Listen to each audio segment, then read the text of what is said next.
Bangsa Indonesia ini harus sadar bahwa pilihan kepemimpinan kita ke depan itu sangat terbatas. Dan kalau sudah sangat terbatas ternyata diganjal lagi, dihalang-halangi lagi, kapan kita punya banyak pilihan? Untuk itulah maka saya selalu dengan kawan-kawan di luar ya, menggerakkan, menggalakkan agar orang-orang punya cita-cita yang besar mau jadi presiden. Jangan memikirkan ada presidensial threshold, jadi dia dibatasi atau apa, itu nanti dulu. Yang penting tunjukkan kamu punya kapasitas tidak untuk memimpin bangsa dan negara ini. Itu yang paling penting.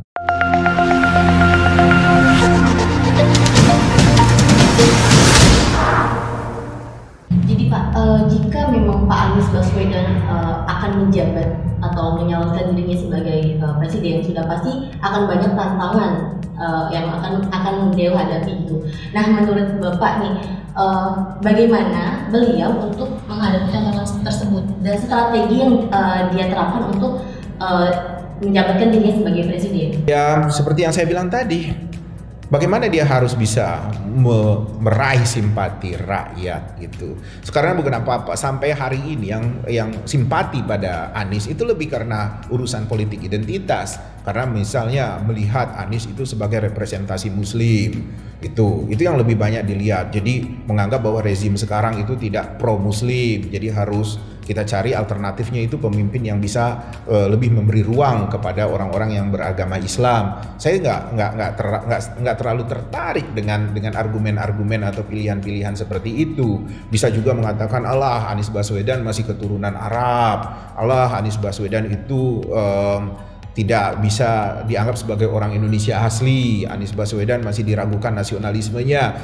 Bagi saya tuduhan-tuduhan itu tuduhan yang tidak membangun buat kita semua. Harusnya yang dilihat itu seberapa bagus prestasi Anies, seberapa kuat komitmennya untuk membangun bangsa ini. Saya lihat kalau dari narasi-narasi yang dimunculkan Anies dalam melihat persoalan kita, melihat Indonesia ke depan, saya merasa ini bisa menjadi alternatif untuk kepemimpinan kita ke depan. Tapi itu kan semua tergantung rakyat Indonesia, apakah mau bersimpati lebih pada Anies atau tidak.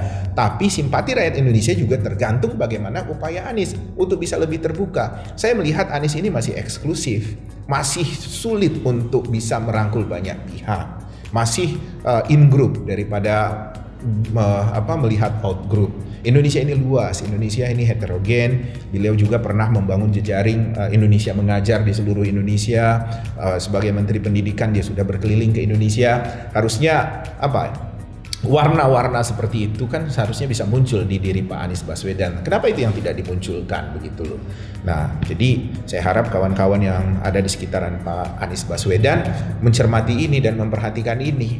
Dan Pak Anies juga harus bisa menyadari bahwa dia membutuhkan banyak bantuan dari kawan-kawannya yang lain.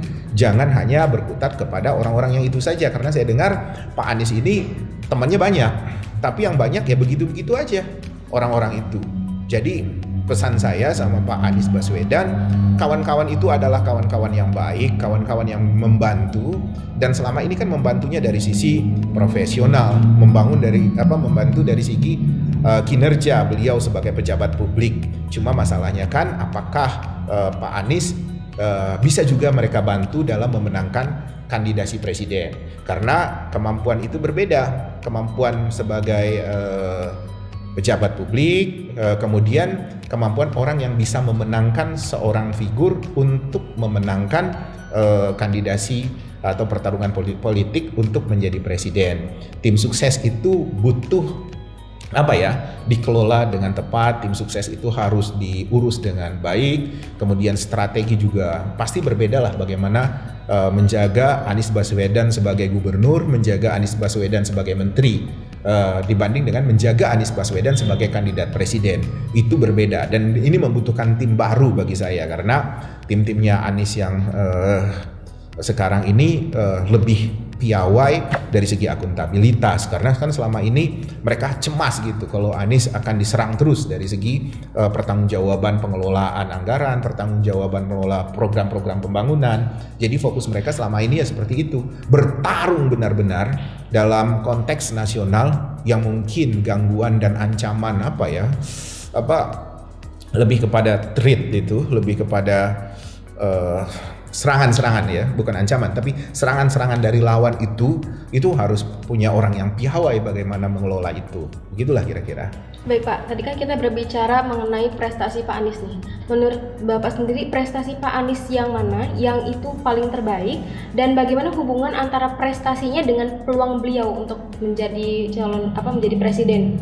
Misalnya di daerah Kuningan itu juga sudah mulai digarap seperti Tamrin Sudirman. Jadi jangan sampai kita menganggap bahwa ruang-ruang publik itu tidak penting. Jadi jangan menganggap bahwa pembangunan infrastruktur itu hanya melulu pada jembatan, melulu pada gedung-gedung tinggi, pada rumah-rumah atau apa gitu, pada tanggul atau apa segala macam. Tapi juga ruang publik itu penting. Apa itu ruang publik? Tempat orang bercengkrama, taman, kemudian fasilitas publik di sana. Bahkan ada 1-2 taman disediakan wifi, orang untuk bisa berselancar di internet dengan mudah, dengan gampang.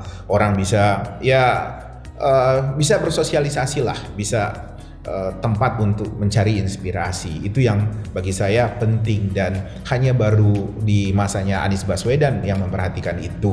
Kan kota-kota besar lain di dunia kan, the most livable city in the world itu kan, itu ada Melbourne, ada Vienna, kemudian ada Vancouver di Kanada gitu. Itu adalah kota-kota yang memang memiliki ruang publik yang bagus.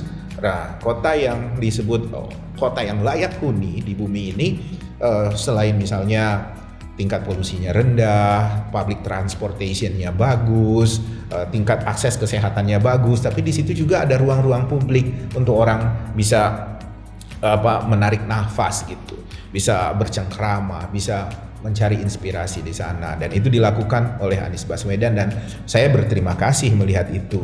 Cuma masalahnya seperti yang saya bilang tadi, apakah itu disebut prestasi atau tidak apabila dikaitkan dengan anggaran Pemda DKI yang memang demikian banyak, itu efektif atau efisien tidak. Kemudian pembebasan lahan untuk ruang hijau seperti apa, ada berapa banyak lagi taman yang bertambah di wilayah DKI, itu harus kita cek ulang. Tapi bagaimanapun dengan komitmen Anies seperti itu, saya rasa ini bisa menjadi poin bagi beliau untuk dipertimbangkan mengelola Indonesia sebagai pimpinan nasional kita ke depan.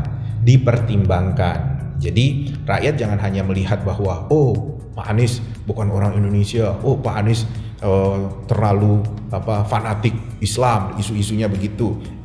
Jangan melihat ke sana, tapi lihat komitmennya, lihat latar belakangnya, lihat track recordnya seperti itu. Dan saya rasa kalau kita telusuri dan kita jelajah track recordnya Anies Baswedan, memang sangat sedikit kita melihat cacatnya. Ya manusiawilah kalau ada kekurangan satu dua di sana sini, dibandingkan tokoh-tokoh lain lebih amburadul sebenarnya. Cuma kan bisa ditutup-tutupi saja.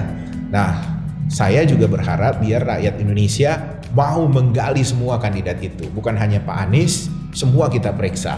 Kita cek betul latar belakang mereka, komitmen mereka, sehingga kita tidak salah pilih. Mudah-mudahan apa yang sudah dilakukan Pak Anies bagi saya di Jakarta itu bisa menjadi gambaran atau bisa menjadi modal buat beliau untuk berkontestasi sebagai calon presiden itu. Baik Pak, mengenai tim baru tadi kan ada penjelasan kalau memang Pak Anies menjabat untuk menjadi presiden, itu akan lebih banyak serangan dari luar gitu kan. Jadi kriteria tim seperti apakah yang memang dibutuhkan oleh Pak Anies? Ya, tim yang berani, yang bisa tajam berargumentasi, bisa merepresentasikan komitmen Anies Baswedan, juga bisa harus lebih heterogen ya. Selama ini saya lihat warna Anies itu terlalu homogen gitu, terlalu yang begitu-begitu saja. Bisa lah bikin lebih semarak gitu. Jadi saya sudah pernah sih ketemu Anies Baswedan, dan saya katakan, Pak Anies itu tolonglah kalau bisa jubir-jubir jangan 1-2 orang, kasihan, capek juga. Dan saya juga nggak mau kamu terlabel dengan jubir-jubir tertentu.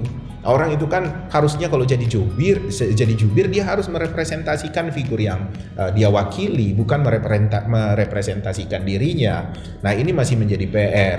Memang nggak mudah juga sih ngomong seperti ini gitu. Kita ngomong gampang, tapi kan orang juga mungkin banyak pertimbangan dan tingkat kenyamanan kan orang berbeda-beda. Ya itu masih jadi PR buat Anies Baswedan. Kemudian juga tim suksesnya yang seperti apa, tim konsultannya yang seperti apa. Anies sendiri kan punya background sebagai konsultan politik juga. Teman-teman dia yang sebagai konsultan politik juga banyak. Bahkan saya dengar teman-teman di Jogja juga sudah dikomunikasikan oleh Anies untuk membantu tim pemenangan presiden. Ya bagus-bagus saja. Cuma bagi saya sampai hari ini belum terlihat tim suksesnya Anies bisa menunjukkan bahwa Anies adalah dalam tanda petik itu ya tokoh nasional. Nah itu belum terlihat Anies sebagai tokoh nasional. Memang kalau di Sumatera Barat tuh Anies semua. Ada satu teman saya mengatakan ya orang Sumatera Barat tuh, bro, gue mau dukung Andika Perkasa. Wah kataku, kau ini